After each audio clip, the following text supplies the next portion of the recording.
Park Explorer here. We're in Central Park, Manhattan, New York. We came here today. We're on a much-needed 2-week vacation, visiting family and historical sites and just generally exploring. But we're here today on the site of Seneca Village. The sign will give a really good description of what it is, but in the early part to the mid part of the 19th century, Central Park was non-existent as we know it today. It was a collection of villages and homes, and they had to basically remove those homes and those residents in those homes in order to make room for the park as we know it today. The largest of these was called Seneca Village. It held over 250 residents by the 1853 census, which was right around the time that it was destroyed, and the residents were moved via eminent domain. The village was primarily consisted of black people. However, it was also Irish and German immigrants as well.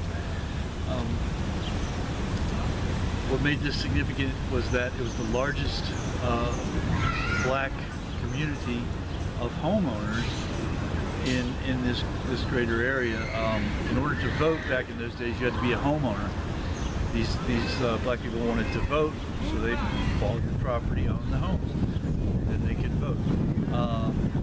We're just going to pan around the outside. What we see now is we're next to a playground, rocks. The topography would be very similar to what residents would have known at that time, with the exception of these trees, I'm sure. There would have been houses where they are. We know of one archaeological dig. We know that Columbia University and one of the universities, the name escapes me, are conducting archaeological and historical studies and research on this area, but you can't dig here. You're not supposed to dig here, so they're limited with what they can do. They have discovered some ruins, some foundation of a residence, of a building.